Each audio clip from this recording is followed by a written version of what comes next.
Ruto never saw this coming. Two of his key allies have just turned against him. Boni Khalwale and Mohammed Ali have been key allies to President Ruto, and they played a very critical role in 2022 that helped President Ruto secure victory. But ahead of 2027 general election, what we are seeing is totally different than what we saw in 2022.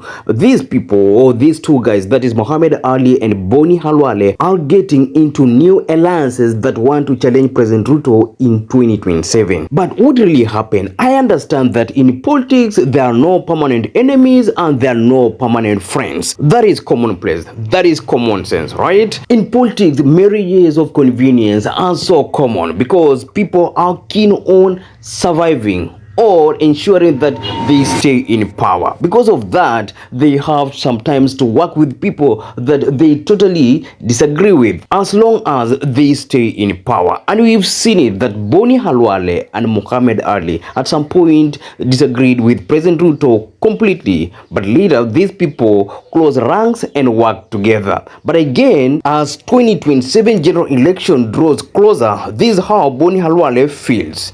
And I was shocked. He warned me and say, wewe uwezi uliza serikali maneno. Wewe ni chief whip, unastahili kunyamaza, kujibu maswali na ujue tumekupatia gari. Really? Yani madharau inaweza pita hapo? Senator wa Kakamega urepresentanga 2.5 million people. Yako biro kura shikira bamwe mutuka kurera balone. Khalwale made these remarks during the burial ceremony of his wife. President Ruto, Musalia Mudavadi, Wetangula, and some other prominent people in Ruto's government were not present here. And what do you construe from this? This literally means that Ruto and Khalwale are not seeing eye to eye, especially politically. And Boni Khalwale has also broken ranks with prominent figures from Western Kenya, and because of that they could not attend burial ceremony of his wife. This is how dirty politics can get, that someone that was so close to you used to come to your home. I mean, you spent a lot of time together and planned on how to get power, but later mtu akiwa tana mziba huwezi enda kwa matanga. Hapa tu uliona Paranya, uliona governor wa Kakamega, that is Fernandez Baraza, ukoona kina Wetangula wote hawakuwa hapa hivi. Hasa hapa hivi ilikuwa tu Boni Khalwale adili na mambo yake, and that is how dirty politics can be. But you may wonder, why did Boni Khalwale break ranks with President Ruto? It is definitely because of the gubernatorial race in Kakamega, that is in 2027. And Boni Khalwale here wants to run for governor because he doesn't want to be played around like in 2022 when he was told not to run in favor of Cleophas Malala. This time around, he wants to take the bull by the horns. After all, he's a bullfighter. Boni Khalwale has foreseen a situation where his party leader, that is President Ruto, prevailing on him not to run for Kakamega governor in favor of who? The current governor of Kakamega, that is Barasa. Why? Because Ruto and Raila are working together. So because of political zoning, it will make sense that President Ruto doesn't field a gubernatorial candidate in Kakamega, to the detriment of Boni Khalwale's ambitions to become Kakamega governor. And to avoid that, what do? You bolt out of the party. You cause chaos. And that's why even in the Senate or on the floor of the Senate, Boni Khalwale criticizes President Ruto's government. He has been criticizing broad-based government. That is a fact. It is just because of Kakamega politics. It's not because President Ruto and his entire administration has isolated completely Western Kenya when it comes to development. After all, we still have figures like Moses Wetangula and Musalia Mudavadi that Western Kenya people will actually hold accountable for not delivering on the promises they made in 2022. So Khalwale is out of UDA for political survival in Kakamega politics, because here he must run for Kakamega governor, and that's why he has shown President Ruto disdain to support DAP candidate in the upcoming by-election in Malava constituency instead of supporting a UDA candidate. So officially Boni Khalwale will be DAP gubernatorial candidate in Kakamega. Kakamega County. Mr. Speaker, Senator Khalwale is on several occasions attacking this government. We have even removed him in WhatsApp groups, even in United Democratic Alliance executive meeting where I am a member of NEC. He doesn't sit there because he's opposing government. And that is why I'm advising you on Revelation chapter 3 verse 14 to 22. The Bible says don't behave like Ludokia Christians. You are neither cold or warm. And that is why I'm saying as a majority leader, as a majority whip, how can he question government on development, yet he is using a government vehicle? Yet he is the whip of the government, Mr. Speaker, and accusing government that they have done nothing in Western Kenya. Mr. Speaker, I know he's trying for popularity contest to run for governor of Kakamega, but he will not survive. When ODM is having a candidate, he will not survive in Kakamega, Mr. Speaker. And the SG of ODM is looking at me.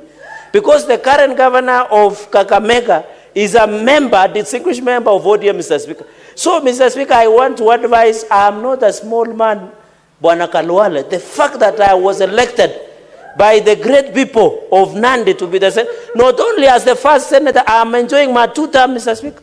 And God willing, President Ruto will enjoy the 2 terms coming into the future, Mr. Speaker. I want to appeal, we are in this broad-based government to stay. And I want to confirm to Senator Khalwale that President William Ruto and Raila Odinga will work beyond 2027, Mr. Speaker, for some of us who sit, Mr. Speaker, who sit deeper and deeper in government.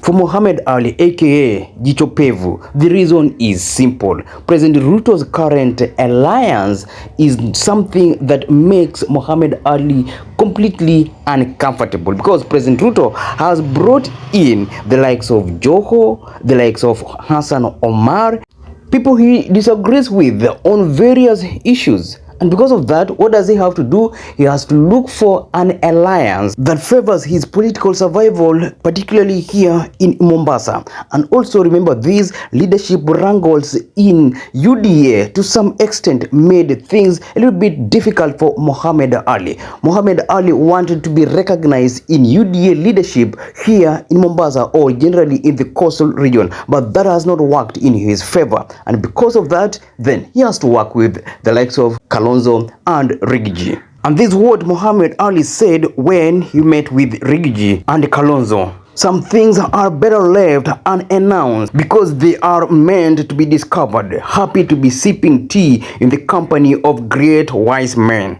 This clearly reveals that his political calculation is to work with the united opposition, and in this situation Mohammed Ali is going to play a crucial role for opposition politics, especially in the coastal region, as Rigiji noted during KTN interview. Mohammed Ali is MP for Nyali and the man who has taken charge of our movement in the coast region. Very capable young man, and things are going to happen in the coast province because the area is one term, but they were waiting for us to identify a leader to work around the coast province. For sure, this is a new alignment and it has a political implication. For Mohammed Ali, what is going to happen is that he's largely going to play opposition politics. And on the other side of Ruto, we shall have Joho, the current governor of Mombasa, Hassan Omar, and many other figures that were previously working for Raila. That is when Raila was the opposition leader. And now here we have Mohammed Ali, who supported President Ruto, now going to play opposition politics. So it is gonna be an issue of wait and see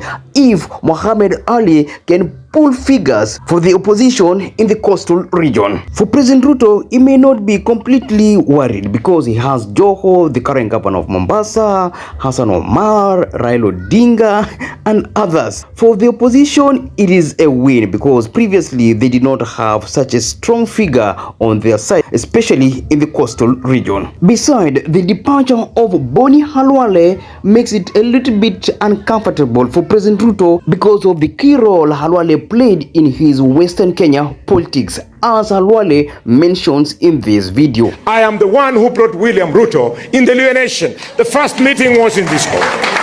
For sure, Khalwale played an important role in the election of President Ruto, and now Khalwale's mobilization skills, this vigor, this energy, this audacity, this temerity is going to benefit the opposition in Western Kenya. So that will be detrimental to President Ruto, even though President Ruto will have the likes of Musalia Mudavadi, Wetangula, Oparanya, and even Raila campaigning for him. So President Ruto has lost an important key player in his re-election. And here in Kakamega, it is likely that voters can decide to vote for him as their governor, because the current governor has not performed that much. So they can decide to try it with Khalwale. And when that happens, it means Khalwale will swing the Kakamega vote to the opposition. And remember this, Kakamega County is so crucial because their votes can be as much as those in Kiambu. So meaning, if those votes can be swung to the opposition side, it will be detrimental to the re-election